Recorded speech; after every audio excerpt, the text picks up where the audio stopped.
Okay, so officially welcome to you and John. I was just saying it's been almost a year since you started. You know that? Oh, right. Started on the 6th of June, so last year. So they've been doing it for almost a year, and Susie just decided to jump in on a 3-week free trial and see how it goes. So welcome. So I'm going to share my screen. Let me know if you can see that. And we're just going to have a little read there's a few paragraphs to read, a little discussion on the quote and some of the teaching around that, and then we'll go into the lesson. So, Susie, would you like to read the quote for us? There may be peace without joy and joy without peace, but the two combined make happiness. John Buchan. So, interesting idea. And then if you can read the first couple of paragraphs of what I've written there. Okay, starting with today's quote. Mm-hmm. Today's quote is an astute observation by a Scottish novelist, historian, and statesman about the nature of happiness. But why is Buchan's observation true? Peace is an experience that comes when we rest in our true being and is typically not associated with taking action. Therefore, it's what I call foundational happiness, the result of what Christian philosopher Paul Tillich called the ground of being, and another famous Christian teacher, the Apostle Paul, called the peace of God that surpasses all understanding, 1,900 years earlier. Okay. So any thoughts on that? I love the quote. I really do love it. I think it's so true. And then when you finish there, what was the bit where I thought that whole beingness of being and not doing? We just don't understand that at times, do we? No, most people think they're human doings, and that's our cultural story, especially in the West. You know, doing, and being. You know, people say, "Well, you're just sitting around doing nothing." You know, meditation is an excuse to be lazy. This kind of thing, because it's a mindset that has divorced itself, disconnected itself from beingness, from this ground of being that Paul Tillich talked about, and is now doing, and then we find that peace is elusive, you know, because peace comes from beingness. Peace doesn't come from doing, and yet, you know, in our culture, like the more you do, the more successful you are. Seemingly, this is the cultural narrative. You know, the more productive you are, the more things you get in it done. Well, you know, that's a worthwhile life.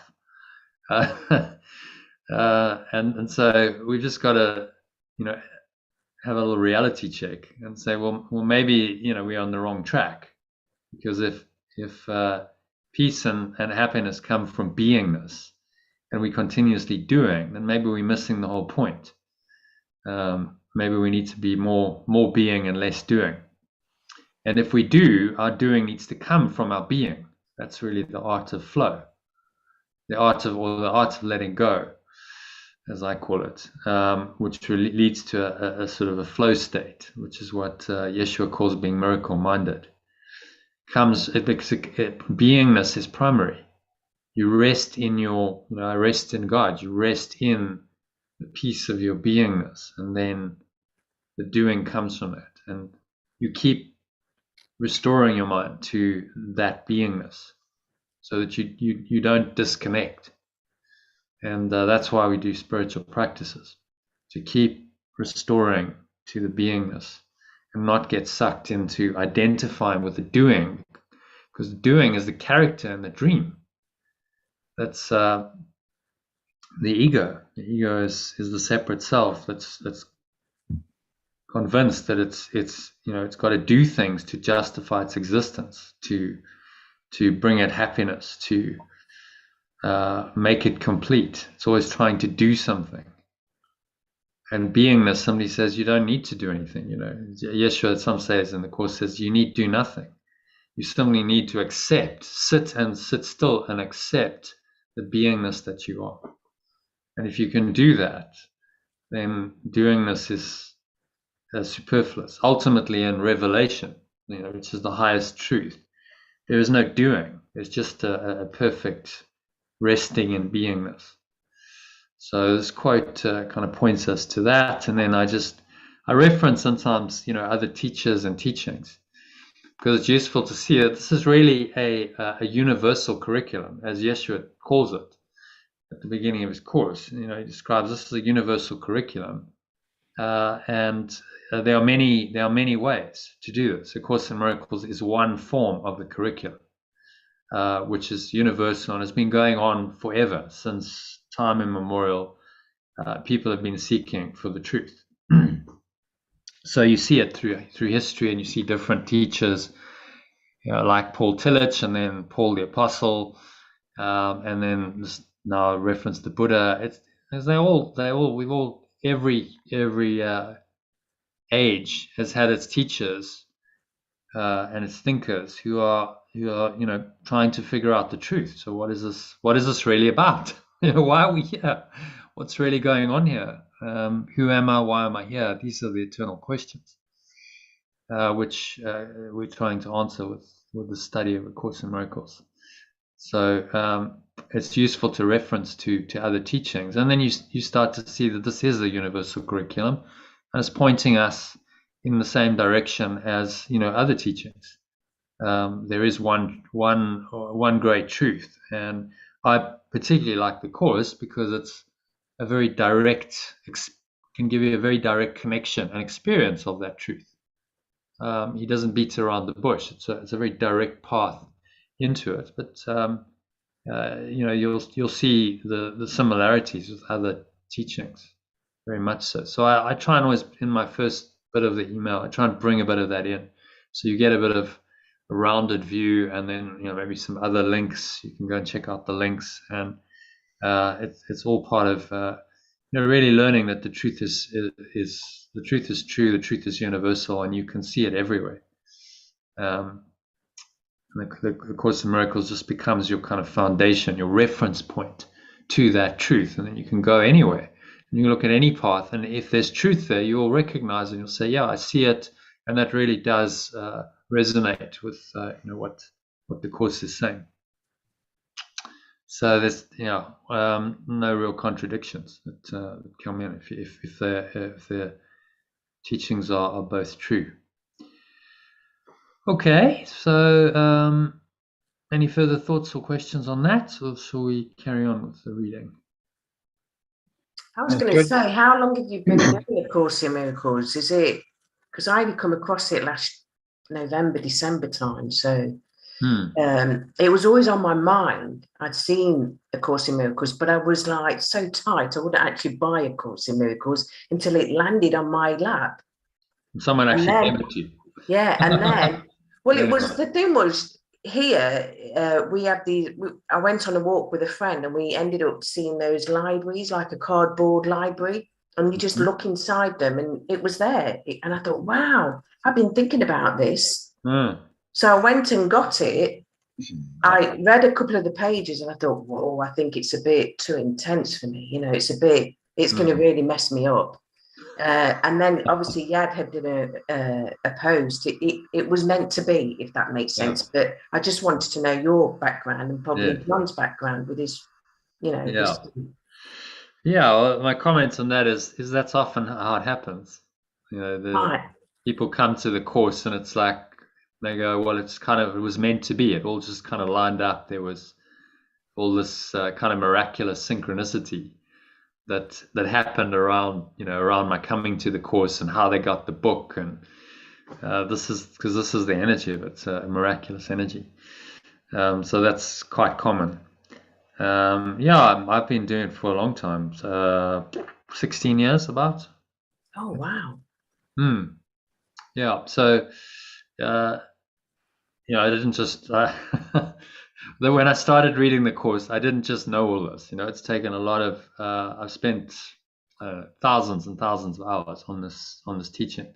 Gosh, what I seen you the other day, and I thought, oh, I thought to myself, I feel really intense. It really gets to me every time I read it. And I thought, wow, you seem cool as a cucumber.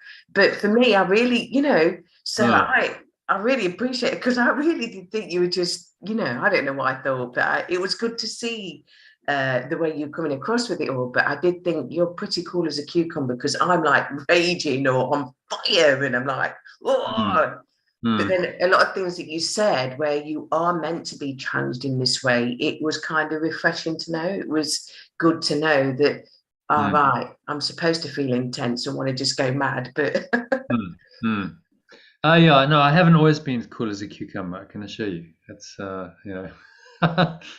you have a journey to go through, and it can get pretty intense when it's all kicking off and the ego's unwinding and yeah, getting your challenges. So I think I've been through it. I went through a kind of dark night of the soul experience, and the course got me through just, and I'm at the other side of that. I'm like, okay, well, now I've accepted it, and largely the ego's done away with.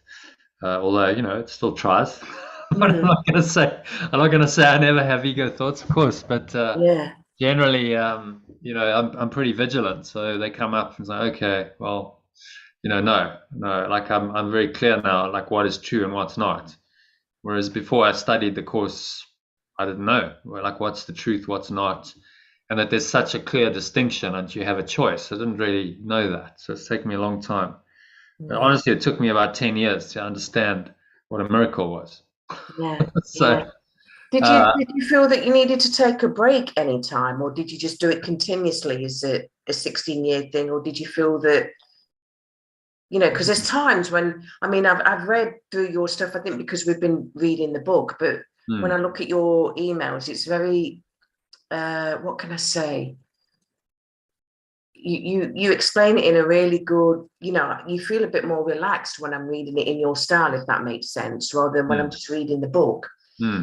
Because the book, yeah, it's an old book, but yeah, so I guess I'm just intrigued, and I'm being nosy now, just wanting to know that, did you do it continuously for 16 years? Did you feel that you needed a break halfway through it, or was it just, Yeah, I mean, you have obviously in 16 years things change a bit, the rhythm of it changes, and I started off and read it pretty intensively. I started doing the workbook, I started reading the text, I read the whole text, um, and I just carried on doing the workbook. And there were times when I didn't really read the text very much, but I was always pretty much for 16 years I've done the workbook. So I do it every year. It's been my practice for since I started in 2006. Um, and yeah, there were times when I was busy with other things, particularly when I came over here and I had a new family. But for me, the course was kind of always a lifeline. If I was really struggling, it's like, okay, I need to just do that. This is the answer's here. I know it's here. So don't abandon it. A lot of people, oh, I'm too busy. I'm too busy. I'm too stressed for that. No, that's exactly when you need it the most. So I did recognize that, and I was kept in touch with it through the workbook lesson. There were days where I might only think of the workbook lesson once or twice, mm, but I'd always read it and try and apply it. So it's been a kind of a thread through my life. I guess it's been my path, spiritual path, really, for the last 16 years. mm, And it's took me through some very difficult times where I was just like, okay, grit your teeth and just this is what it's about. This is the undoing of the ego. It's the theory of it is one thing, or yeah, we can undo the ego, but when you're actually going through that, it feels like death has come upon you, and it's really very intense, and your whole world's falling apart, and what the hell's going on. I remember once saying, Jesus, John, this stuff's going to kill you. Because I did, and then the Holy Spirit came in and said, yeah, well, kind of that's the whole point, that actually you do undo the ego.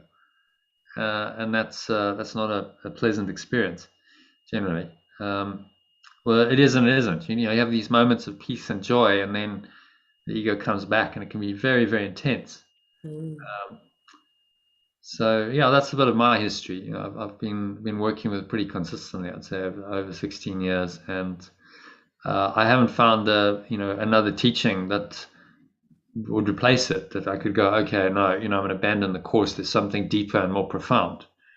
And I certainly looked. Before I came to the course, I really did look quite hard for the truth everywhere. I looked at Buddhism, I looked at Taoism, I looked at the different the teachers are still alive, like Eckhart Tolle, Neil Donald Walsh. I was reading a lot of some Eastern teachings and so on and so on.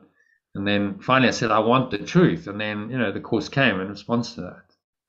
And I sort of accepted that, okay, this is the truth. And I've always, it's been weird, like, although, there's times where it's like, whoa, this is hectic. I've never seriously contemplated giving it up and saying, okay, I'm just going to, stop this or abandon it. There's always something that just said, no, you got to keep going. But I guess that's my nature. I persevere. Once I get my teeth into something, I just like, okay, let's carry on with this and let's persevere with this and try and master this. That's always been the thing. Just persevere until you attain mastery. So I suppose over 16 years, some of that's happened. And that's why, like, when I speak, I can speak with such, cool as a cucumber, as you say. It's experience. I've had a lot of experience with it over 16 years, and my own journey with it, and then I've taught it, particularly the last 3-4 years. It's been intensive teaching since September 4 years ago, really teaching it pretty intensively online, daily. And you just, I don't know, it just becomes like so familiar. I mean, I picked it up and I do love it. I do believe it is the truth. I can say that, but I'm glad I've asked you these questions because I felt really intense going through it. I feel like a bull in a china shop at times, not knowing where or whatever, but it is the first time I'm doing it. So I think listening to what you have to say, and then I guess John and his wife also have their own experience, which would be really interesting to hear. But I think that you rush for time. Yeah. Well, maybe we can, if you can just take 2 minutes and share that, Sue and John, that might be helpful. Do you mind? Yeah, no, that's fine. Do you want to go first? Yeah, so I've probably been doing the course I first came across the course 12 or 15 years ago. I can't remember really, Susie. And I was introduced to it I was doing a workshop and with a guy called Nick Williams, and he mentioned it a couple of times, and I went to a talk at the Miracle Network in London and bought a copy. But over these years, I've been fairly consistent at doing the workbook. But it's only in the last year with Jono that I've started looking at the text. I always found the workbook very, very useful, actually. But I always had this niggly feeling that I wanted to understand the text. And whenever I tried reading it, I never really got anywhere with it. So I particularly enjoyed these sessions with Jono, looking at the text and metaphysics of what is behind the course. It's taken you deeper, I'd say, than previously. So there are actually quite a lot of people. So Sally's one of them, been doing it for years, 10 years, but doing just the workbook. Yeah. And really, to do the course properly, you need to do the text and the workbook and the manual for teachers. But the main components are the text and the workbook. The text is the theory, and there's a lot of things that are said in the text that don't show up in the workbook. Yeah. So you're missing, some of the deeper, the metaphysics, understand the metaphysics of it if you don't do the text. And I think you can do the workbook without understanding it so much, actually, or with just taking the level of understanding that comes.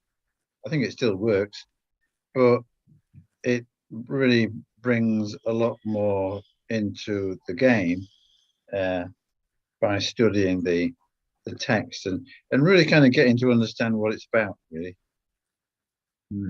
Does that help you have you found that's helped you to apply the workbook lessons better? I'm sure it has. Yeah, I'm sure it has. So that's me. Sue. Okay. Yeah. I think John has been doing the course a lot longer than he thinks, because to start with, I wasn't interested at all. I was very poo-poo of the whole thing. And but I was introduced to it at the end of 2007, so that's only 15 years ago,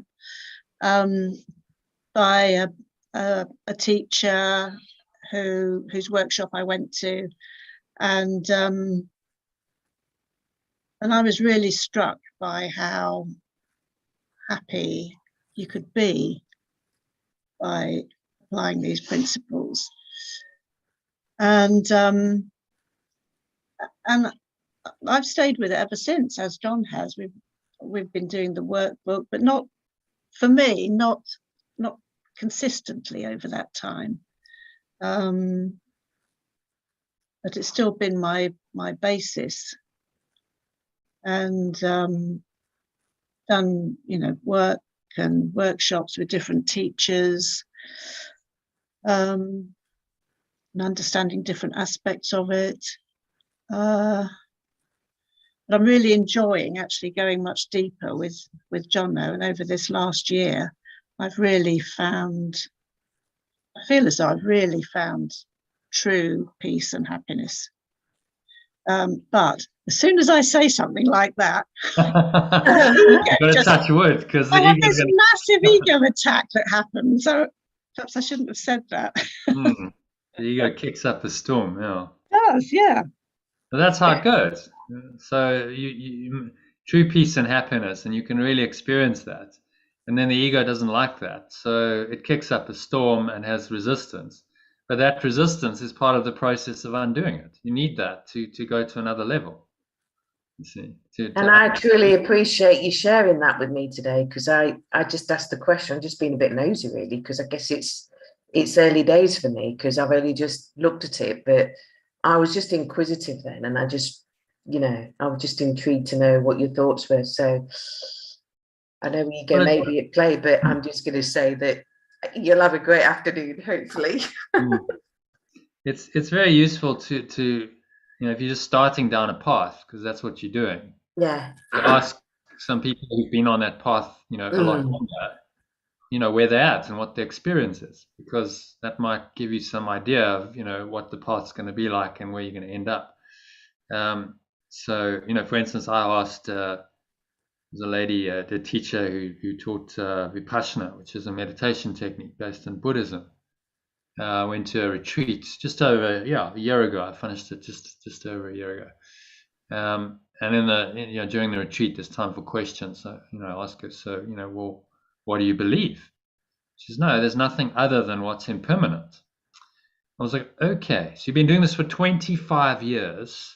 Like serious meditation, 4 to 6 hours a day, and retreats of like 60 days, silent retreats, seriously intense, a lot of time, and you still don't know that there's some kind of permanent awareness in you. I'm like, for me, that's a huge red flag. The path clearly hasn't worked. You still think everything's impermanent. Yeah, well, that's the illusion. But beyond the illusion lies the truth of who you really are, which is permanent and eternal. And there's an awareness there that is unchanging and unshakable. So then that's a massive red flag on that whole path. It's like, well, where's that leading you then?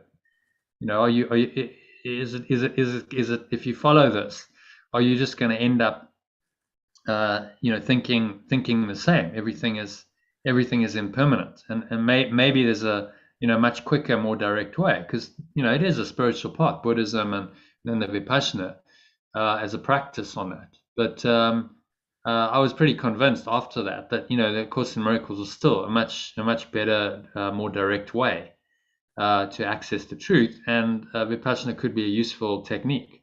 That's why I didn't do it because I wanted another spiritual path.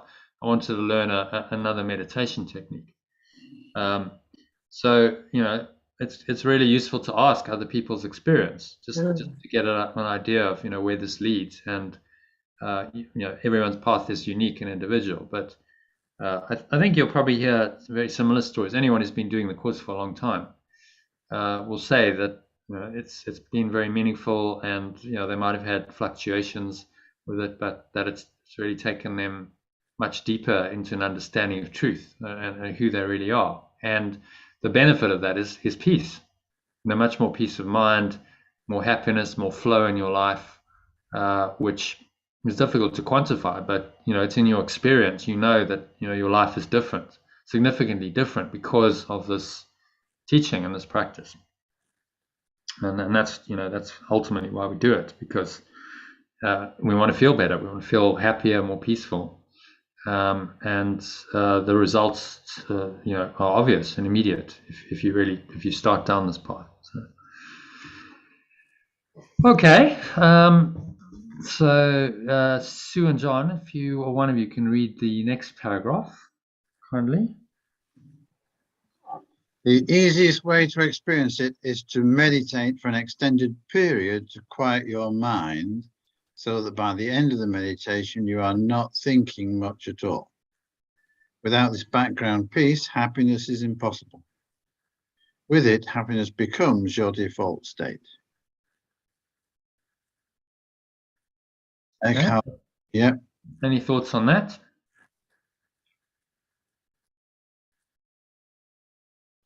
I think it's a fundamental statement about meditation.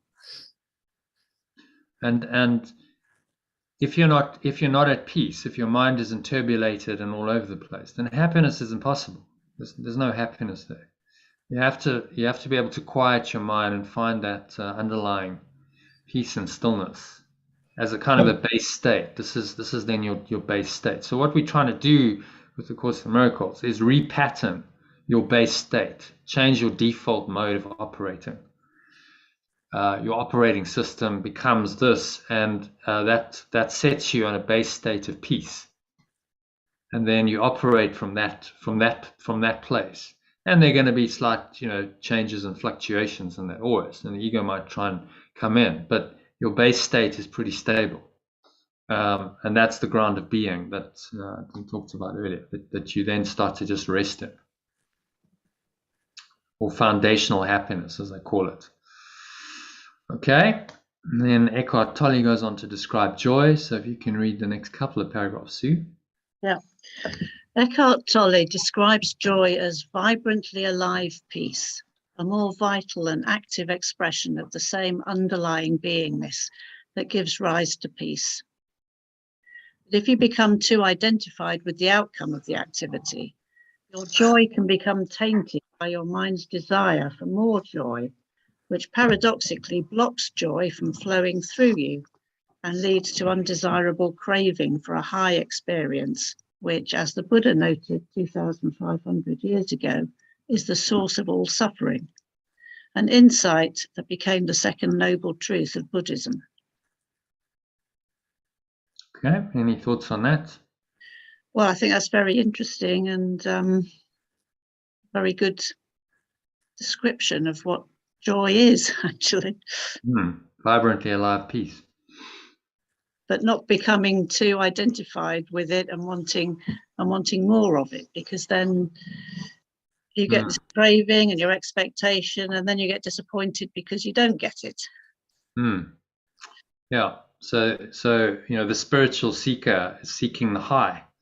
Listening to Ram Dass the other day, I don't know if you know his path, but he went through the chemical phase, like many iterations of different chemicals to try and get the to get the high. And he said it was elusive, always looking for it, seeking it. He'd experienced it for a couple of hours while he was high on whatever chemical he chose. And then down you come. And so elusive. And so you're still craving, you're still seeking. And then he went to India, and his guru says, "Oh, what you got there?" "Oh, no, it's because he's got a whole lot of LSD." In the days, I suppose, when they didn't search you at the airport, you could just sort of take LSD through to different world nowadays. And so the guru says, "Oh, well, give me some." He says, "Okay." So he gives him, one pill. He says, "No, give it all to me." It's like, I really don't think you should do that. That's not a good idea. So the guy takes 1,200 milligrams of LSD, apparently. The guru, and I'm just like, whoa, my goodness, okay. Is he going to fry his brain and become a vegetable? Nothing, no effect. He said he watched him, nothing. He takes the 12 LSD tablets. Half an hour later, the guy's completely lucid. And then he says to Ram Dass, he says, when you know that everything is inside of you, that you do not need a pill, then you will be enlightened. It's not coming from outside of you. It's all within you. And that made him really question that whole chemical path and say, okay, well, maybe actually I'm on the wrong track here. Although it was an opening for him into higher states, actually to sustain those states, you can't rely on something external. It has to be inside out. And this guru just did it by default. He was in that state all the time. So, that's where we're being pointed to. Your joy is not a result of anything external. It comes from within, and it's to establish ourselves root ourselves in the deep peace. And then sometimes that expresses as just a vibrantly alive peace, and we call that joy. It's like, it's just like another energy that comes in. But that peace is always there.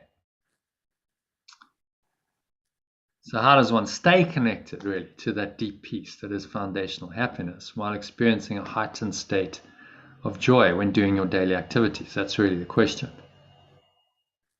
So do you want to read the answer? It's easy. The answer in 4 words is to let go and flow. And I love that. Letting go of your expectations of an outcome or outcomes enables you to restore your mind to a peaceful state. Whenever you feel yourself starting to get anxious about anything, i.e., it restores your foundational happiness. And I guess I wanted to ask that, but I did read that this morning, and I like that. I think that's why I'm here, because I want to let go of these expectations, these outcomes, these old conditioning patterns that we have. The expectation is the craving. See, if I have an expectation, any expectation, then usually leads to some form of suffering, because that expectation is not fulfilled as I expect it to be. And these are subtle. We have expectations about so many things, and then we live in a state of dissatisfaction, which the Buddha called dukkha. He said there's this underlying dissatisfaction with life that he observed that most people have, because their expectations are not being met. And it's the expectation that's the problem. It's not life itself. It's the expectation that's the problem. So you have an expectation to, let's say, get £1 million, and suddenly you get £500,000. You're going to be upset, aren't you? Because you had the expectation that you'd get more. And yet you still got £500,000, as let's say a lottery prize or something. So it's not the reality itself that's the problem. It's the expectation around the seeming reality that's the problem. And that's what sabotages our peace and our happiness all the time. And so, letting go of the expectations and then just flowing. Well, whatever the outcome is, well, that's what the outcome is. So Sue mentioned earlier, she's now doing these recitals, and there's no expectation. You see, that's what's happened. So you've dropped the expectation, haven't you? Yeah. I've done all the preparation. I practice, rehearse, and I do my best. And if it's good, it's good, and if it's not so good, it wasn't so good. And so it's not the expectation that's driving you anymore. It's like, oh, well, I'm just present and I'm doing the activity without the expectation of outcome. And that's really the essence of flow. The flow state is a state where you've dropped the expectation of an outcome and you are purely present in the moment of the activity. So this is the way to translate the foundational happiness we're talking about into action. Say, I can carry this with me in whatever I'm doing because I'm not expecting an outcome. So whatever shows up, that's what shows up, and I accept it. There's an acceptance that then starts to arise, and I'm not then dissatisfied. I'm actually still okay with things. I'm still in foundational happiness or underlying peace, even if it's not massively joyful. I'm not feeling vibrantly alive. There's an underlying stillness, an underlying acceptance. The base state is not disturbed, and that's what we're trying to achieve. So no matter what, I can, what Eckhart Tolle calls, I can accept the outcome, even if it's not, fantastically joyful. I'm still at a base state of peace, and that's when you're really starting to make progress on the spiritual path. If you can stay stable in a stable state, and you don't allow the ego to come in and pull you into a state of mind that's inturbulated, that's unhappy, dissatisfied. The base state is acceptance, and the letting go is really the key, because when you start letting go of expectations, then you drop the source of so much of your dissatisfaction. Well, there's no expectation, so why would I be unhappy with an outcome? If there's no expectation, I can't be. It is what it is. It showed up as it is, and then I can accept it. So letting go and so-called acceptance go hand in hand. And I guess a lot of us find it difficult to do that. I'm really glad I've just read that out, and you both gave me some insight on that, because that's massive. That's big for me. Because to go back to the recitals and what was happening to me before was I was getting really, really upset if I wasn't perfect. I had to perform perfectly, otherwise I had a massive meltdown. Wow, it's so much easier to just be, and whatever the outcome is fine. Because whatever the outcome is, you are still you see. Your true nature, your beingness is not really affected by the outcome and the result. So you rest in being, and then you do from your being. And that's so much more relaxing and flowing. It feels so much better. And paradoxically also, your performance is better, am I right? You play better. Yeah. Because you're relaxed. So it's a paradox. The more you desire an outcome, the less likely you are to achieve it. Which kind of explains a lot about our society, doesn't it? So much desire, everyone's wanting, striving, and that very striving and desire, stressing, straining, and striving, I call it, actually sabotage the outcomes that people want. And so then it creates a lot of unhappiness, a lot of dissatisfaction. Even though on a material level, people have a lot. They have money, they have possessions, they have a decent quality of life, they have a home, they have all this stuff. I come from Africa. There's so much, people have nothing there. They're like really living in a shack. And yet, if you go into some of these poor communities, because there isn't that expectation a lot of the time, people are just, I accept this is how it is. So their base state of happiness often is actually happier than someone who's got a lot, who's just expecting more and more and very dissatisfied, which is interesting. Happiness is not actually correlated beyond a certain point. They've done studies beyond like a minimum income. It's not very much. It's something like $8,000 a year. Beyond $8,000 a year, more money doesn't make you happier. That's what the research says. So just meet your basic needs. Not be in abject poverty, have a sort of basic middle class life, and more money is not going to help you to achieve happiness. That's what the research says. And in experience of people, ask someone who's wealthy and been chasing some kind of satisfaction or happiness through wealth, and they'll probably tell you that that's not the way. There's a lady called Marisa Peer. She's Britain's leading hypnotherapist, It deals with celebrity clients. So these are the people who've chased the happiness through the money, through the externals, and then they come to her when that's failed, and they're going, I'm still not happy, and I've got everything. I've just won my latest Emmy or Grammy or whatever, and I've got all the money, and I have a desired girlfriend or boyfriend, and yet I'm still not happy, and I'm doing drugs because I'm not happy, and I just need to kind of obliterate that unhappiness temporarily. And then they go to her, and really all she says is you need to start believing that you are enough as without the externals. You don't need anything to make you happy. I am enough. So she just gets them saying an affirmation that I am enough as I am.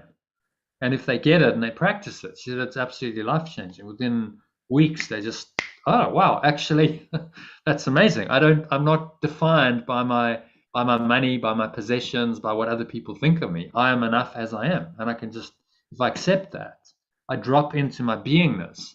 I let go of having to do in order to justify my worth. And my life can actually be quite happy and joyful. Just because I perceive it differently. So happiness is in our perception. It's not something external at all. Okay. So where are we? Then from this state of foundational happiness, do you want to read that, Susie? Then from this state of foundational happiness and calm centeredness, you can act in a way that is not self-seeking, i.e. seeking pleasure or avoiding pain. If action is required, and you may find joy arising spontaneously when you do, but if not, you are still foundationally happy. So you're not seeking it. The pursuit of happiness is never going to work. You pursue happiness because there's an expectation there, saying, well, I'm foundationally happy just as I am, and whatever shows up, that's what shows up, and I accept it. So if I'm feeling joy, great, I enjoy it. If I'm not, there's no expectation that I should be feeling joy and I'm seeking the high.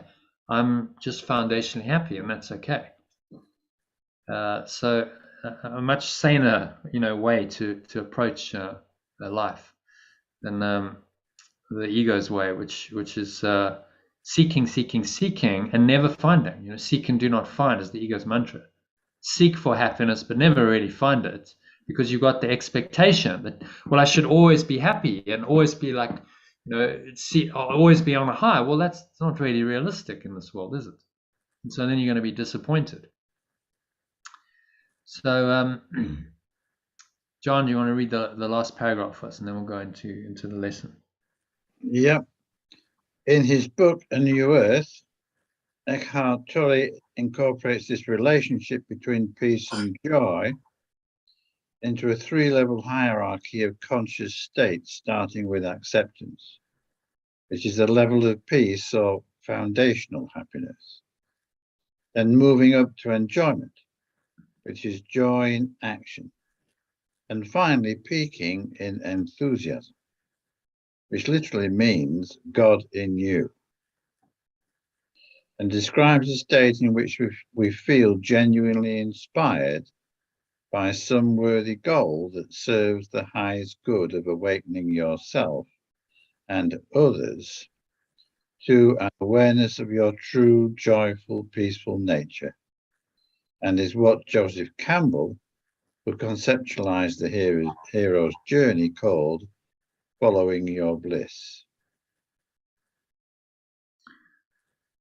So that's quite a useful conception. Acceptance, enjoyment, enthusiasm. And if you're not accepting, then you're in dissatisfaction, then you're in dysfunction as a very base state. So I'll give you an example. I was a number of years ago, I was driving down to a city called Durban from Johannesburg in South Africa, and it was about 10 o'clock at night, and I had to get to my sister because she wanted to go to bed. She lived in Durban at that stage, and then I had a puncture. Side of the highway, dark, windy, quite cold. So I pull over, and initially I'm just like, the resistance. Why did this happen? How could this have happened to me? A lot of that resistance energy. So that lasted a minute or two. And then, fortunately, because I've done a lot of this training, I was like, okay, just stop that, because that's going to get you nowhere. The resistance, the unhappiness is not going to solve the problem. So I accepted. I moved into that first kind of functional phase he talks about of acceptance. Okay, it is what it is. That's what's happened. So no point going, why did it happen? How could this happen to me? Blah, blah, blah. It's happened. So what do I need to do? And then, well, what I need to do is obvious. I need to, jack up the tire, change the tire. I've got a spare tire. Just get busy with that and do it. And that's what I did. And I just got busy with the doing in an accepting state. So I wouldn't say it was a joyful experience while I was doing it, but I was accepting. I wasn't in resistance. And that allowed then the solution to come fairly effortlessly. Within 20 minutes, I'm on the road again. And then afterwards, like, I'm actually quite pleased while I'm driving along. Just had a couple hours to go. I'm actually quite pleased with that. That happened because it was a test, and I passed the test, and it was only delayed maybe half an hour, and it was a good experience, a reference experience to go, yeah, okay, actually, you can change your mindset, and that then allows you to take effective action in the moment and solve the problem. So that's a demonstration of acceptance. It wasn't joy at the time when I was doing it, but I was at least accepting. And so that's the base level you want to achieve. Just, I'm accepting, I'm not resisting what I'm doing.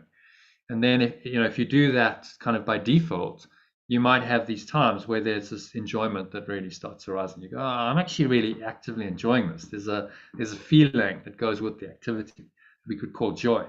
That's the vibrantly alive piece Eckhart talked about, that now comes into action. And if you act in that way, then the action is a high quality action, and you'll see often the outcomes are high quality. So typically in like sport, in art, you see if someone's in that state, call it being in the zone in sport, they're performing at a very high level, and it's actually a joy to watch. People will pay a lot of money to watch these top athletes perform, because it's wow, they're in a flow. There's a joy, and it seems to be effortless, and we like watching people who performing in a flow and joyful state. And then finally you get enthusiasm at the very top of the mountain, which is like, okay, well, there's a goal here, right? There's a higher goal, there's a higher purpose, as well as the activity being enjoyable. So take what I'm doing with this this course. I really do enjoy the process, these interactions, the sessions. I enjoy the process by nature, but the enthusiasm is like, well, this is part of the awakening process. This is like the ultimate truth of why we're here. This is the ultimate purpose, which then feeds into that and just gives me, sometimes deep into the night, if I'm doing these emails and stuff, it gives me the little bit of like, okay, just keep going. You need that little bit of enthusiasm for the whole thing. And that kind of takes it to another level. Then you have a mission and you have a calling with enthusiasm. That takes it to another level, and that is the highest form of motivation that you can have. Enthusiasm that achieves so way more than just a standard egoic motivation can ever do. Oh, well, I want a goal. Typically, the ego says, well, set a goal because you want the outcome, and when you get to the goal, then you'll be happier. That's the assumption. This idea of enjoyment in the moment, in the process, and then an enthusiasm because there's a higher calling, beats that level of motivation hands down. And the outcomes that you get are actually going to be much better. And miraculous outcomes can show up when you're staying in base state acceptance, quite a lot of enjoyment, and then there's an enthusiasm that's running through it. That's saying, yes, actually there's a divine goal here. There's the ultimate goal of awakening, and this is your purpose. Then you're on the hero's journey, see, because that's the hero's journey is to awaken to the truth of who you are, to know thyself. So Joseph Campbell calls it following your bliss. Were you in the session on Wednesday? Or did you miss that? Susie? Yeah, I was there. Yeah, so I talked about the hero's journey there. Yes, you did. I have an idea. So that's what he means by following your bliss. It's when you reach that state of enthusiasm. There's enjoyment, but there's also a sense of an inspired purpose, a goal. And that goal is to know thyself always. So if your purpose is aligned with that awakening to your true self, then you can access this enthusiasm. And as Joseph Campbell put it, follow your bliss. And that's a very nice state. It feels a very energized, expanded state to operate in. And what you can do in that state is beyond anything the ego can conceive of. You can do so much more. Your results can become miraculous in their nature. Okay. So any comments, questions, thoughts on that? Otherwise, we'll go into the lesson. It prepares us quite nicely. I try and do the quotes so that they lead into the lesson quite nicely. There's a common theme. What I'd suggest is watch that video if you haven't already. Just a 14-minute talk where Eckhart talks about the 3 levels, 3 modalities of doing, in response to a question by someone about what they should be doing. Okay, so that leads us nicely into the workbook. We'll skip. That's all just introduction stuff, which I put there for your reference if you need to read it, to how to practice the lesson. So it's a very short one. So what we generally do is just read, take turns reading it, and read the alternative, because I do a little translation, discuss it if there's anything coming up for you, and once we've done that, we'll go into a meditation on it. So would you like to kick it off, Susie? God's peace and joy are mine. If you read the original and then read the translation underneath in grey. Today I will accept God's peace and joy in glad exchange for all the substitutes that I have made for happiness and peace. Alternatively, love's peace and joy are mine. Today I will accept love's peace and joy in glad exchange for all the substitutes that I have made for happiness and peace. Yeah, any thoughts on that? I like the alternative, because I think when I started, there was loads coming up with the word God. And I think we all do in our own, it's what we believe. But yeah, it's the same thing. So I don't know why I had that, but. It is the same thing, but God, has been, it's a word that's laced with meaning for most people. In our Christian, most people have had exposure to the, in the West, Christian teaching of, this is what God is, and Christian religion, and then that word triggers all that, and a lot of us, have an antipathy to that. So change the language. Is that need to go? Okay, John, you're heading off. Yeah. Okay. So see you on. We'll have a session on Sunday evening. There's a masterclass at 8 o'clock, and I'm going to do an hour, and then we'll start the session at 9. Okay. I may not be on that one, but in which case I'll see you on Monday. Yeah. Okay. Thank you both. Thank you, Sue. Okay. Will you be able to join on Sunday or Monday? Monday for sure. Monday lunchtime. Yeah. Yeah. All right. Lovely. Have a nice weekend. Meet you, Susie. Are you going down to the coast? We are, yes. Yeah. Okay. Safe drive. Enjoy. Thanks. Sure. Stay and flow. Yeah. Yeah. Bye for now. Okay. So, you were saying love's peace and joy are mine. So today I will accept love's peace and joy in glad exchange for all the substitutes that I've made for happiness and peace. So really God is love. The Bible actually says it. So why not just use a better pointer? The reason we do the translation is because the words make a difference to someone's understanding and the impact that the words have on them. So if you can use a better pointer, Eckhart Tolle just calls them pointers or signposts. It's a signpost to a state of mind. Use another signpost that takes you there more easily, more quickly. It's more effective for you. Then why not use a better signpost? It's just a word. So for a lot of people, God is not a great signpost. It points them in some other direction of, well, it brings up, the whole Christian thing, and really a false version of God. What's been taught there is largely false.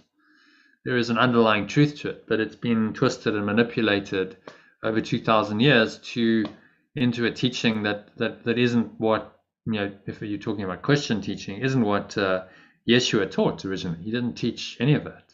It's a distortion of his message, and then the word God is associated then with all of that falsity, which then means that you read an idea and teaching like this, and you go, okay, well, there's a block there in my awareness.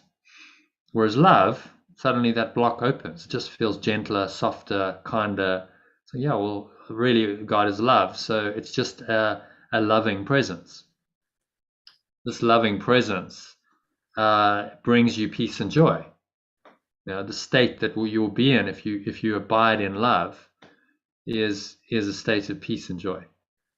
And so those are the gifts of God. Those are the benefits of being in it. And God is not some punishing, vengeful, wrathful Old Testament monster that's going to punish you for being such a sinful person. Love has nothing to do with any of that. Love is just gentle, it's kind, it's peaceful, it's joyful in its nature. It's got nothing to do with the egoic idea of sin and guilt and punishment that demands, and the fear that's associated with all it. None of that is true, fortunately. So often people have this false conception of God as somehow related to all of that, and that's just not true. So if you use the word love, it can love's a difficult one to misinterpret, isn't it? Love is sort of one of those pure words. We go, okay, well, we can have special love, I suppose, but we still have an idea that love means that you're kind, and you're connected with people, and that you're not hurting other people or yourself. That's what love means. Most people have that sort of understanding. So it's a better pointer into that state of mind, I think, than God.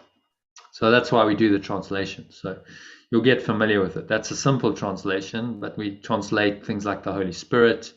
That becomes a remembrance of oneness. We translate Christ into the one self, and so it's an alternative language. It's good because I'm not aware of the Bible or anything, so for me it was good. But I think seeing the word God really does, because we're okay sometimes thinking your higher self, the universe, but we never ever call it God, because we don't want to believe that we have that power, do we? Especially when you first come down this, that's quite powerful, isn't it? But then, like you said, when you soften it, I do like the alternatives. I do like the words that you use in the alternative. Good, yeah, because we do a lot of that. Really, in this program, what we're doing is translating the original language to an alternative language. So we do the original, and then look at the alternative. And for most people, the alternative seems to work better. If they have a deeper kind of connection and meaning with it, which is, the only reason to do the translation. Otherwise, I wouldn't do it. There's a lot of effort, especially if you're going into the text. Translating, sometimes we'll spend an hour or two translating 5 paragraphs. But it's worth it if it's going to bring a deeper meaning and understanding, experiential understanding, I call it, of that text for the people studying it. And obviously, once you've written words down, those words can be read by anyone. So potentially thousands or hundreds of thousands of people could access them and then get the benefit of that translation. So really, what we're working on as we go is a translated version of A Course in Miracles, translated into an alternative language. It's still English, but using different terminology for the key terms. And as far as I'm aware, that hasn't actually been done. No one's actually done that. So kind of groundbreaking stuff, which will hopefully help everyone in the community to just get this on a deeper level more quickly. I think I would have found it very helpful to have a translation 15, 16 years ago when I started. Yeah. And no one had done it. You're just reading the standard text. There's a number of versions of it, but as far as I know, no one's translated the language, God into love, and Holy Spirit into remembrance of love, and so on. So if you choose to continue with this, you'll be doing that and actually creating something, an alternative version for future study. Because this is something, if you choose to stay on the course, it's a lifetime work. This isn't something you get in a year. So you can kind of just relax and go, look, it's early days for you. You're only 6 months into it, very early days. Just relax into it and say, okay, this is something I can work with for the rest of my life, and just go deeper and deeper into. And that's really the beauty of truth. If it's a true teaching, it has these levels, deeper levels of significance that reveal themselves. So you go deeper and deeper into it, and you don't get bored of it. It's just like more revealing itself as you work with the teaching. So I'm still reading the same words I did maybe 16 years ago, but my experience of them is very different. And that's what happens.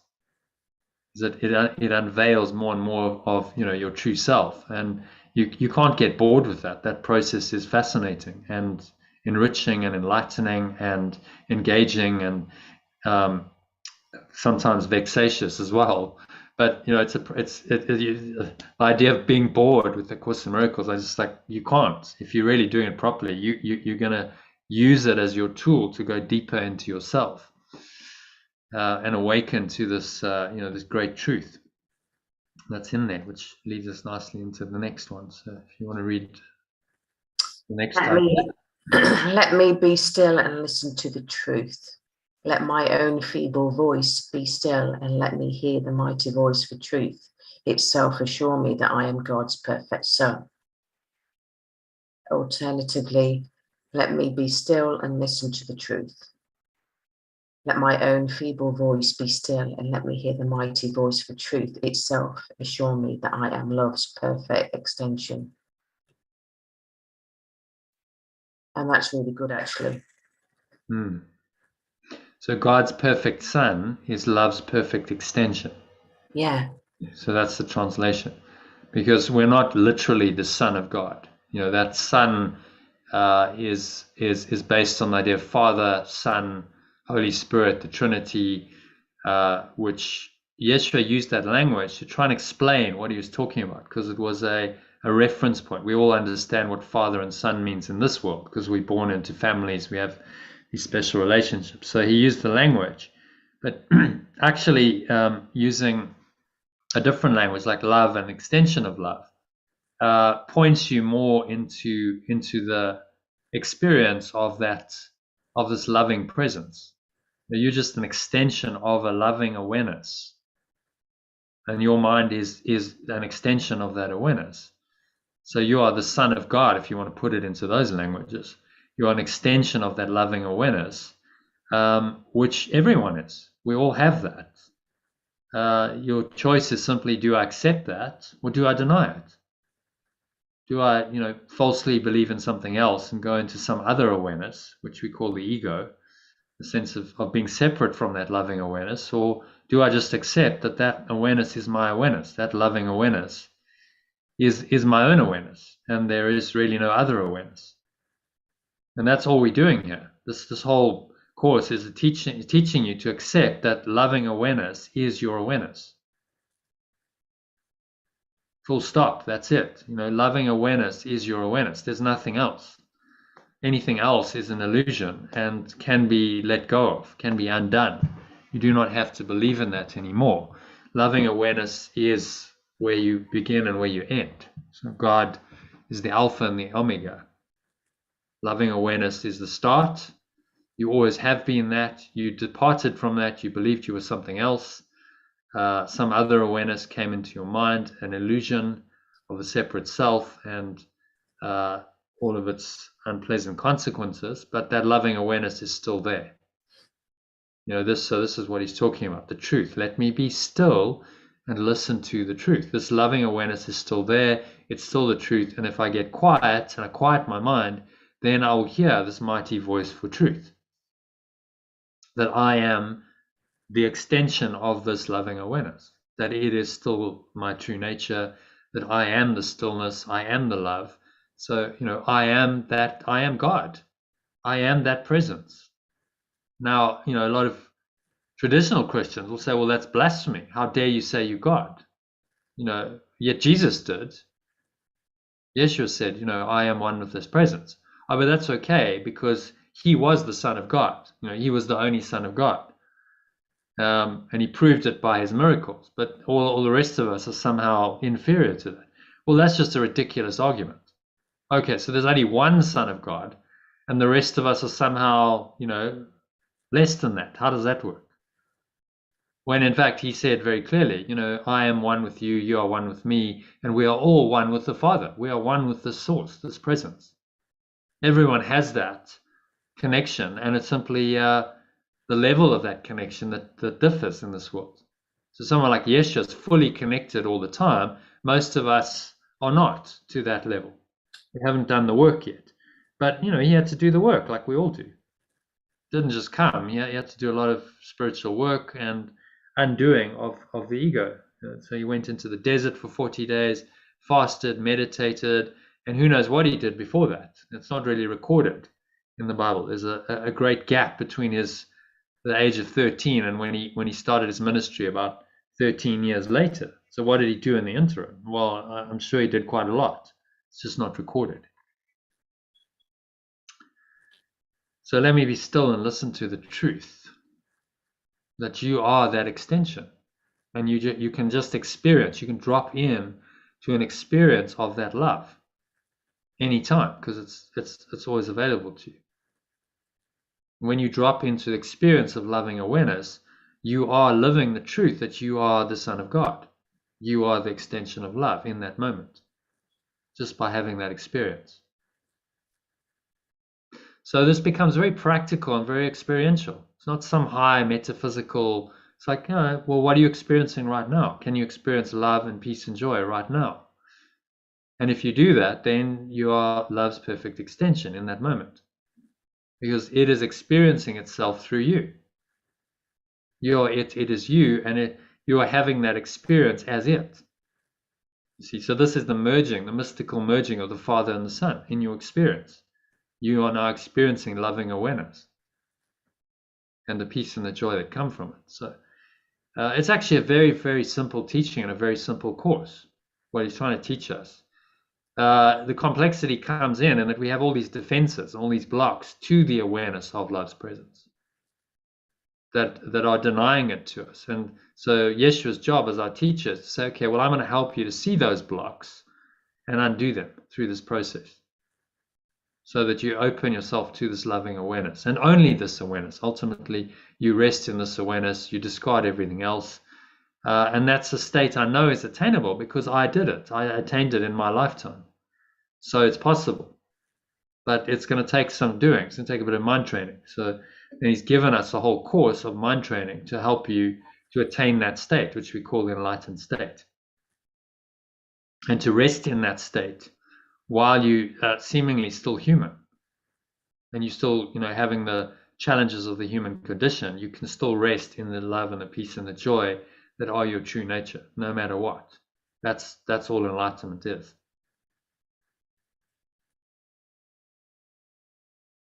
Okay, so any thoughts on that? Comments, questions?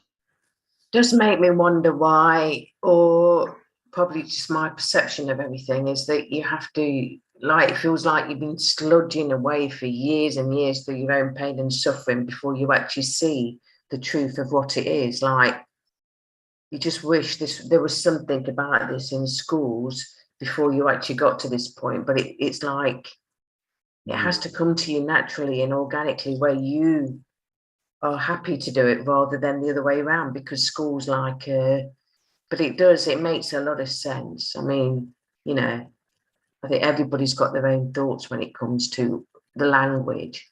But like you said, when you use an alternative, when you know there's nothing in it really, it's just about how you feel, how it makes you feel within you, you know. And so you know, it is not taught in schools because it's going to awaken people. If you start teaching this in schools, I mean, in fact, the entire curriculum goes out to stuff like, okay, so on one level, we're teaching you the world's an illusion and it's all a dream. And the next, well, do your homework and you better study hard to get good grades. It doesn't really resonate, does it? It's another teaching. So, and quite honestly, it's not appropriate for, I would say, you know, younger people. If you're a child in your teens, it's not appropriate for them yet. They need to journey through life, experience the downsides of the ego for themselves, and then get to a point, usually, you know, somewhere in the middle of their life, where they go, okay, you know, this isn't really working so well, and I'm not really happy. And I thought this thought system of the ego would make me happy because that's what the culture is telling me. You know, go and do this and seek externally and you'll find happiness. And I'm just not. And then at some point people start to go, well, maybe, you know, I've got to question this. Maybe it's all wrong. Maybe the society's wrong and what, you know, the message I've been told is false.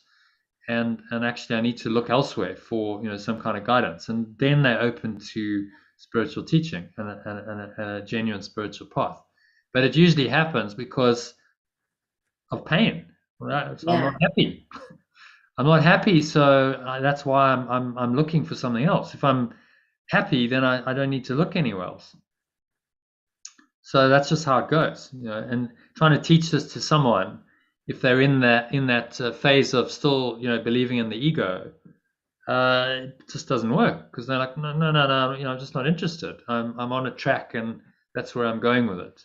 I think, like you said the other day, it really tips that scale upside down. And I love how you say mind training, because this is about mind training. It's, and you can understand. So, I mean, I feel that already. I knew at times it was really getting to me, but I also knew my pathways were being changed, and you've only just started, you know.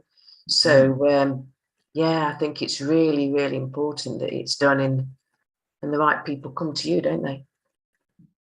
Yeah, so you have mighty companions on the journey, and there's people who are on this path who, you know, can help you, and then the spirit will guide you to those people in this kind of strange, miraculous way. Like as you say, the course just comes to you, and then Yad comes along, and then you know, now we're speaking, and so you have to look at that and say, well, there seems to be a presence, a power, a force, whatever you want to call it, that's kind of guided me here to this point, you know, right now, right here, where we're having a conversation. And there's something quite miraculous and amazing about that, if you think about that, you know, that process. And so then you start to believe that there is a deeper presence. There's something that's in you, but it's not just you. It's not just limited to Susie Wellstead. There's a presence that's in all of us that's somehow orchestrating all of this and connecting the dots and bringing about these miraculous synchronicities, as Carl Jung called them, so that people meet the right people, and each person has their journey of awakening. And the spirit is going to guide you if you're willing. You can resist it if you want. You have the choice to resist it all you like. But if you're willing, then the spirit will guide you on your journey, on your path, and then people's paths interact. So, you know, I've done this for 16 years, and I had a call 4 years ago to really put this program together. And then that interacts with other people and allows them to, you know, take the next step on their journey. You know, and that's how it goes. And that's, you know, that process is amazing and miraculous and synchronistic. And you can only go, I'm in awe of you know, the miracles that actually do start to happen when you believe in this and you really accept it and you say, okay, I'm going to go full into this. No, I'm not going to hold back at all, which is, you know, really what I've done over the last 16 years. It's been a progression. But at some point you just go, okay, it's all or nothing here. He's asking for the full Monty here. There's no holding back and I'll just dip my toe in this and dabble in this. It's, he's asking for your full belief. He's saying this course will either be believed at all, will either believe fully or not at all. You can't sort of half believe in the truth. It's a full commitment. You believe in the truth and then you deny illusions. But I guess it's just realizing, I mean, you've just used two words like resistance and letting go, which I found are habits and stuff that I have consistently. And we're just bringing them to light, aren't we, all the time? That, yes, okay, I have resistance, but I'm still going to keep up with it. Yeah, I'm finding it hard to let go. But I think those words are like so crucial, but we don't realize we formed them as habits and behaviors, and they're the things that we're watching out for all the time. I think resistance, that could be my middle name, actually. Well, most people, everyone has resistance. Oh, yeah, yeah. Unusual. We all have it. And it's just, are you willing to persevere through it and go through this? Yeshua had resistance. The Buddha had resistance. They all have resistance. Everyone has their resistance to the truth, which is why enlightenment is challenging. If we didn't have resistance, we say, oh yeah, well, of course, I'm the perfect son of God. I'm pure love, and I just accept that, and I live in a state of love and peace and joy all the time. And if it was that easy, we wouldn't need the practice and this disciplined practice. But we're living in a world that's been invented by the ego, a sense of a separate self, to deny the truth of who we are. That's the game. So now you're living in the very opposite of truth, and you're having to stay in tune with the truth. Well, now that takes a bit of doing. You've got to have some mind training to stay rooted in a truth that seems to be intangible. You can't just see the truth.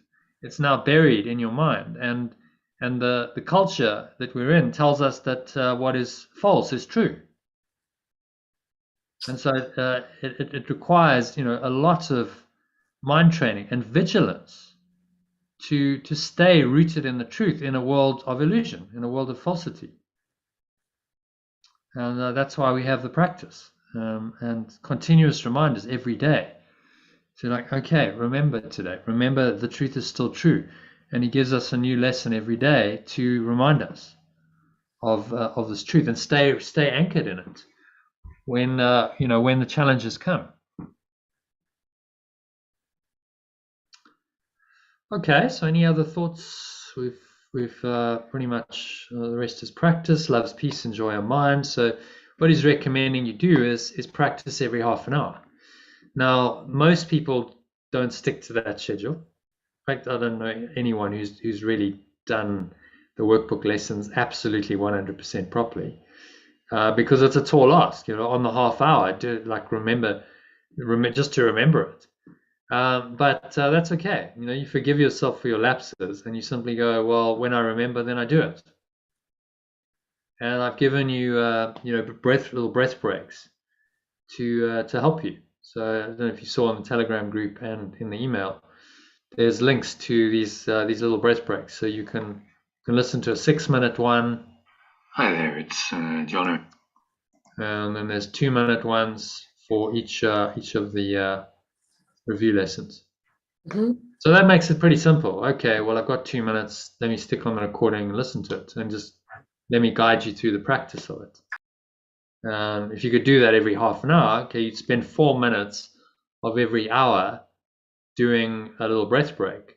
But then research shows that we actually work most effectively when we pulse our energy.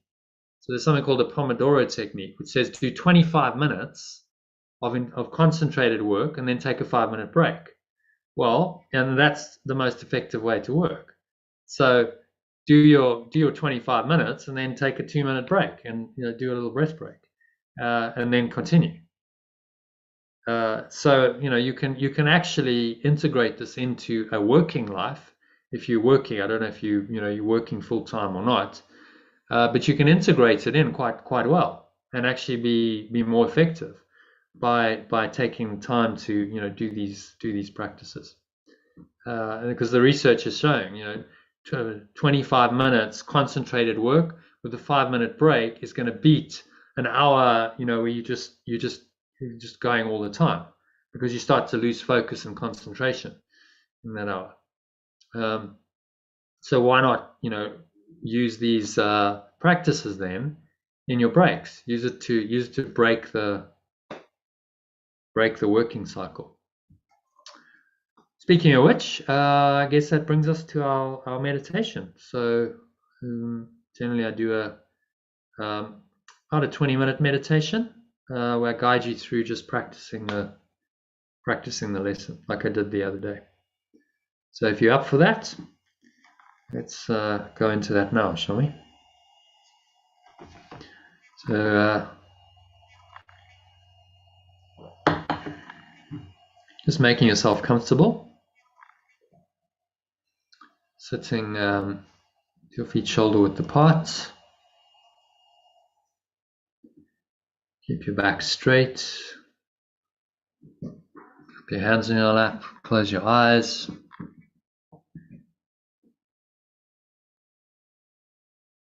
And start off by taking a nice deep breath in through the nose. Breathing in. Noticing how the stomach rises and the chest rises and the subtle flow of air in through the nostrils.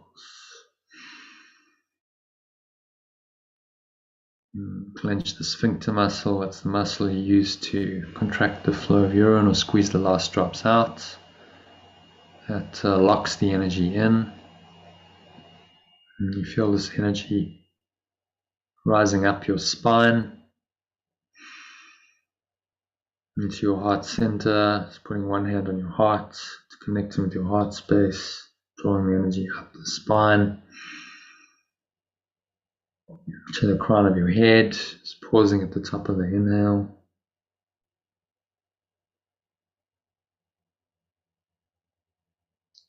Smile. Scan your mind, so noticing any thoughts, emotions, sensations in the body going on, particularly anything that feels negative, limited, contracted, constricted in any way. Just breathe into that, create some space, some light, call it some awareness, some open, spacious awareness.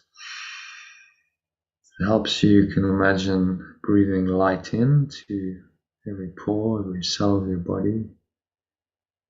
Every part of your mind is infused with a golden or white light, or it's just a sense of spacious awareness, a lightness in your awareness.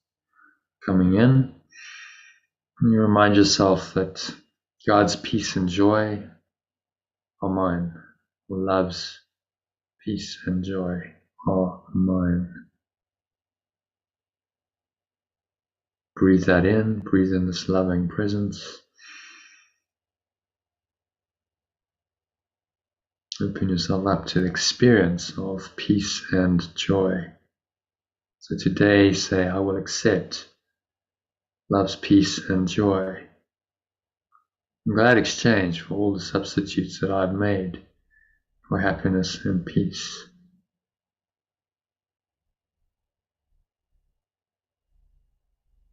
Accept that love and that peace and that joy.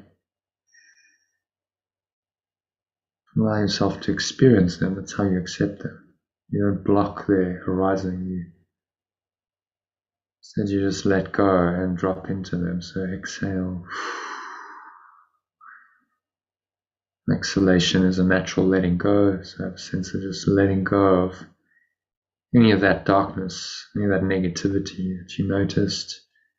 Just sigh it all away, as in you're blowing it away with the breeze of your breath.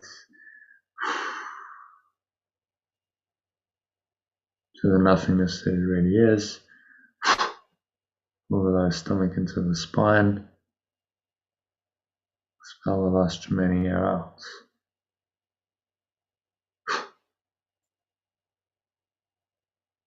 And just rest here in peace and stillness. Let the peace and the joy of this loving presence arise in your mind. Say, love's peace and joy are mine. Today I will accept love's peace and joy and glad exchange for all the substitutes that I have made for happiness and peace. The substitutes of fear and guilt and sin and attack thoughts, anger and fear and frustration, and any negative state of mind, any negative thought and emotion is the substitute for love. So now you are asking that love be restored to its rightful place as your true awareness, and that the peace and joy that come with this loving presence that are really yours in truth, your heritage, your divine birthright. These are there for you right now. So just sink in. Nothing else to do and nowhere else to go. Just sink into this loving presence.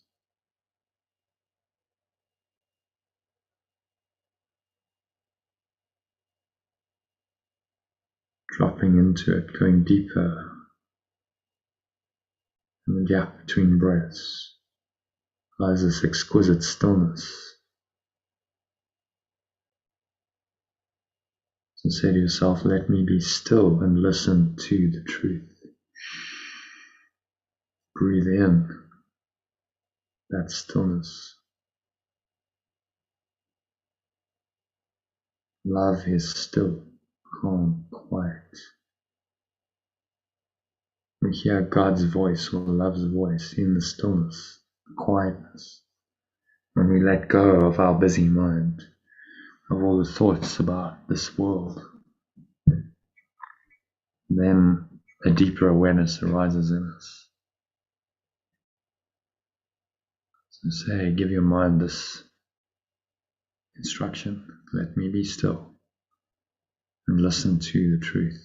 And you breathe this truth, which is deep peace, foundational peace we talked about earlier, the ground of being. You breathe it in to every pore, every cell of your body, every part of your mind, every fiber of your being is in the deep peace of love.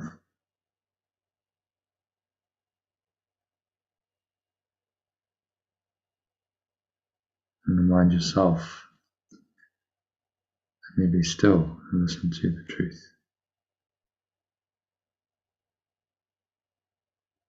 Let my own feeble voice be still.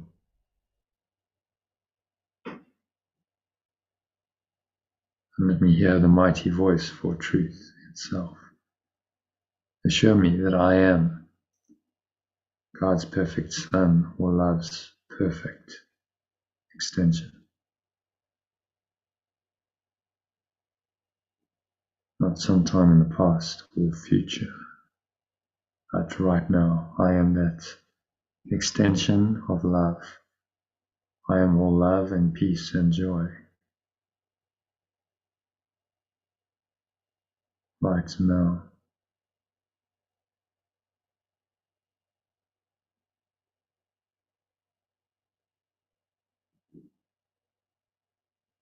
And so there's nowhere else to go and nothing else to do, nothing else to think about. Just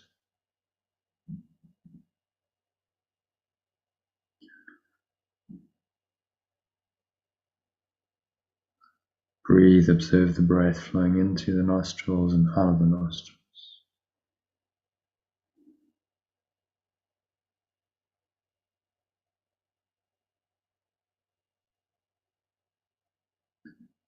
And you just allow this loving presence that you are to arise in your mind, to take you into this deep peace. And in that peace and that stillness, you listen to the truth. It says you are this presence. You are love. You are peace. You are joy. You have a right to experience them. Not sometimes, but all the time.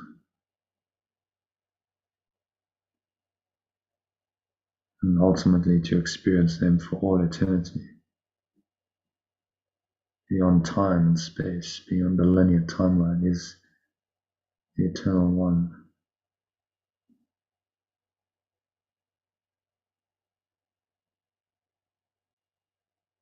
So sink into this eternal state of mind, to the deep peace that comes with it. Nowhere else to go, nothing else to do, nothing else to think about. Just breathe, observe the breath going in and out of your nostrils, and just drop in deeper and deeper with each breath into the peace. Peace of God that surpasses all understanding, Paul called it. So have an experience of that. Allow the Holy Spirit, the remembrance of perfect oneness, to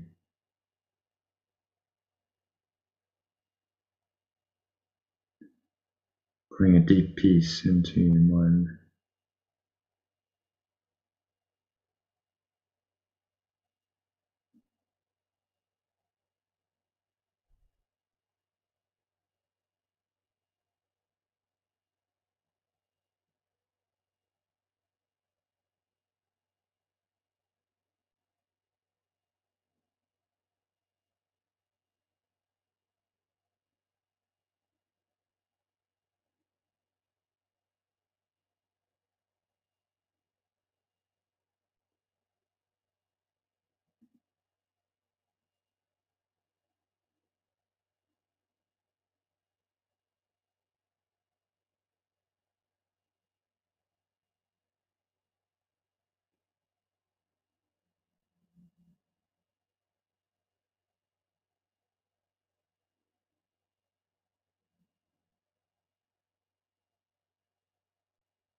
If any thoughts arise,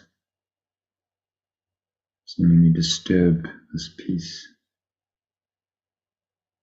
you observe those thoughts. Observe the thoughts, the emotions, the sensations. Imagine that those thoughts, emotions, and sensations are like clouds, just drifting by in your awareness. They have no real substance.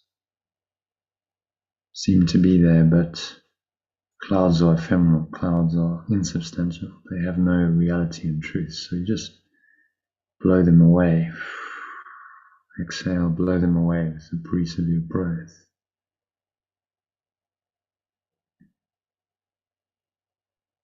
To the nothingness that they really are.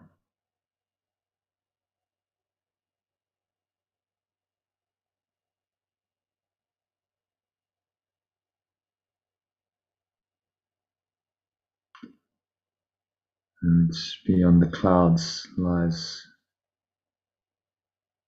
the eternal truth, the blue sky, which is your pure formless awareness, the light of your source that shines through it.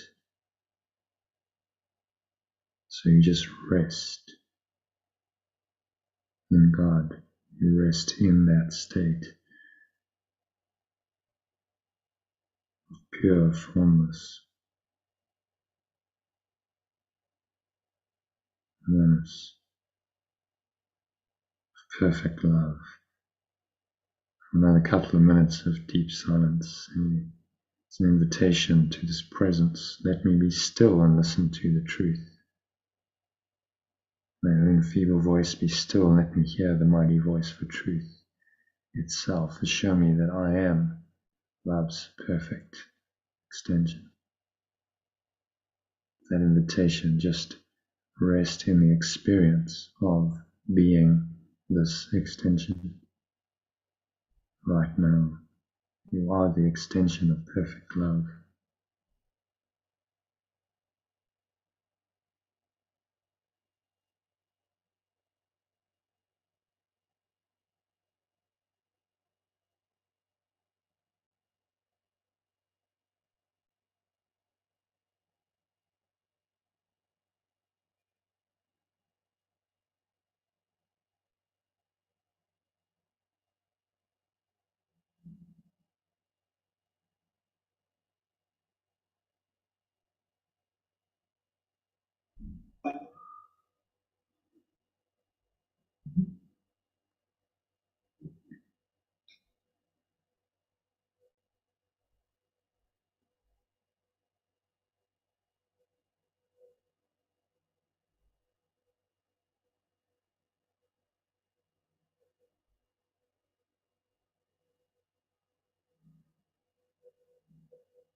So just gently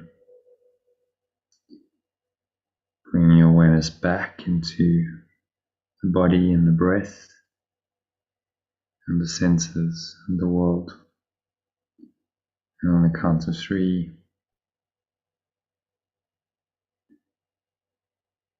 and come back into full waking awareness. So 1, just breathing in, noticing the breath, stomach rising, chest rising, subtle flow of air in through the nostrils. Just pausing at the top of the inhale, and smile.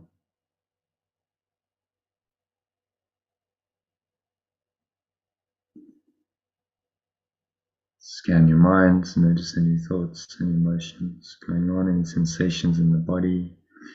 If it's just clear awareness, spacious awareness, just appreciate that. If there's anything else there, a little scrap of an idea that's unpleasant, that's uncomfortable, a bit of fear or anxiety, attack thoughts, anything that's not this pure formless awareness, hopefully you've experienced quite deeply over the last 19 minutes or so. Just let it go. Be willing to just drop it all, reminding yourself that love's peace and joy are mine. And I want to be still and listen to the truth. So exhale. So you blow these ideas away.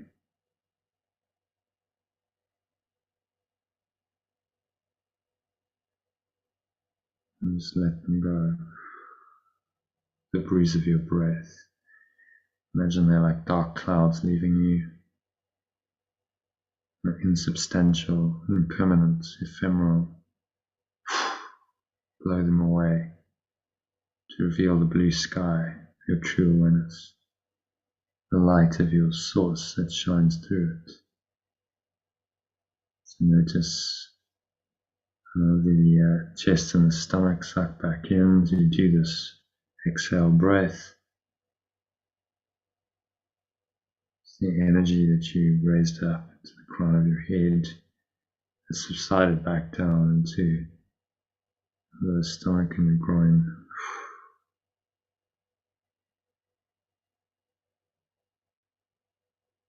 And the bottom of the exhale, just rest for a few moments in this deep peace, stillness. Let me be still and listen to the truth. And then just allow the experience of this truth to arise. So on the count of 2, notice the weight of your body pressing down into the chair, your feet touching the ground. Notice what you're feeling and touching with your hands.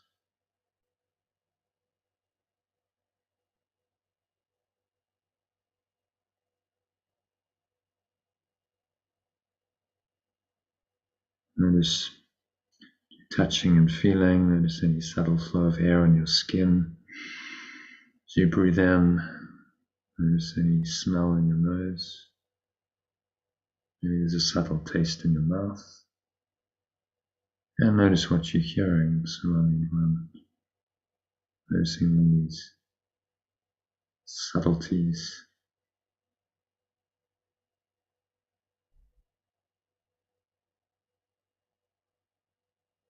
So you come back into an awareness of this world in a very present way, very tuned into the present moment. The way to do that is to awareness of the present sensations in the body, the breath, body sensations, without naming them, judging them, labeling them, interpreting them. Then the presence of love, this pure formless awareness that hopefully you're connected with quite deeply, remains underlying all of your perceptions. This is the foundational happiness, or the ground of being, the source of peace that we discussed. So you can stay rooted in that.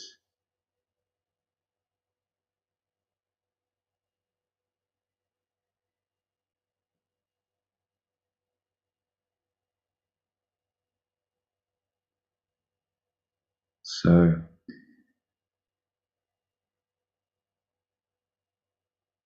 notice what you're hearing. There are sounds that are going on, just tune into them. But again, don't interpret them. Don't name them, judge them, label them, interpret them in any way. Simply allow them to be. They arise and they pass away. It's the nature of all form, to arise and to pass away. And your senses just observe that. Passing, impermanent nature of life. Buddhists call it anicca. Everything is impermanent, anicca. So you don't attach to any of it. Don't make it real in your perception. You simply allow the sense perceptions to come and go. Arising and passing away, arising and passing away. And that's the nature of life and the illusion. So you don't resist that. You simply allow the arising and passing away to happen and stay rooted in the peace that surpasses all understanding. It's deeper awareness that underlies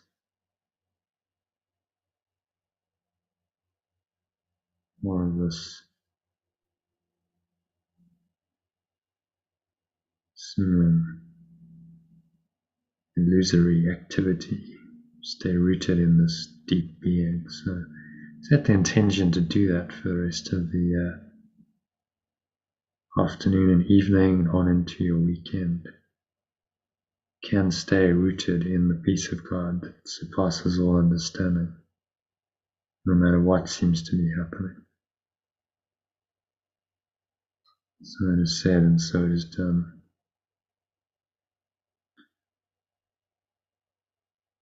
To help you do that, just practice today's lesson frequently. Yeshua recommends every half hour.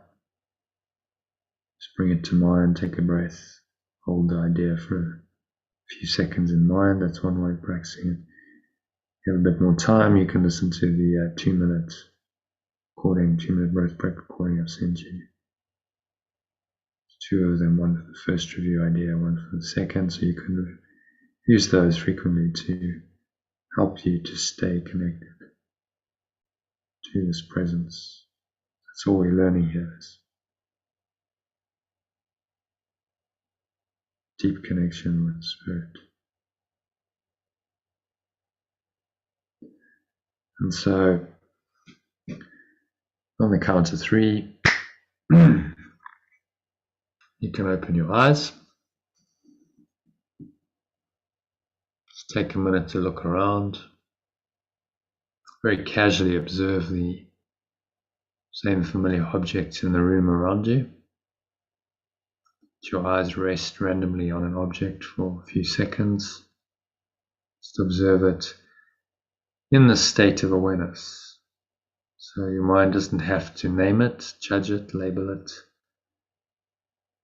You can just observe it for a few seconds and then move on to something else. Notice that in this awareness, everything's really the same. It's the same awareness that underlies all of your sense perceptions. It doesn't matter whether you're looking at or perceiving a wall or a floor or a body, whatever the objects are, the underlying awareness remains the same. And so this state of mind, where you're rooted in the underlying awareness, the grounded being, is called Samadhi. In the Eastern tradition, it's the sameness of perception. This is the enlightened state towards which you're working. So I hope that the meditation and the session was helpful. And it sets you up for a very peaceful and flowing evening and weekend. Yes, thank you so much. My pleasure. So we do typically do the text as well, but that's going to take us for at least another hour. So what is your timing like? No, I was supposed to go half an hour ago. My husband will come back. Yeah, but it's okay because I didn't want to do that to you, to be fair. Yes. Better go. Yeah. Mm. So I've took a lot away from today, to be fair. I have. I've took so much, and I just want to thank you for your time. Well, it's a pleasure. It's what I do. So join us again. I will do. There's something about the live sessions that just are quite miraculous. The energy that gets transmitted, the insights that come, and you can get them on recordings, but there's no doubt that being in the session is more powerful because you're interacting. So Monday to Friday, same time, 12:30, and then we do Sunday evenings. So Sunday evening at 8. You said you're busy, but join us later. If you come in later, we'll be going probably until about 11. So I'm doing the masterclass, and then we'll go straight into a meditation and discussion for members. And then I also do 2 other evenings, Tuesdays and Thursday evenings, from 8:30 till about 10:30, 11. So you can pick and choose. There's 8 sessions a week. Choose your sessions. You're on a free trial, so you got free use of all of it. Dive into it. Try some afternoon sessions. Try some evening ones. Use the material in the emails. Listen to the breath breaks, and try and integrate it into your life. Because you can see how this could work on an ongoing basis for you to an integral part of the way you're gonna learn this profound teaching in the Course in Miracles. I will do. Thank you. Okay, so thank you, and have a lovely flowing day and weekend. Have a good bank holiday weekend, and hope to see you Sunday evening, or otherwise next week, Monday. You will. Thank you. Okay. Namaste.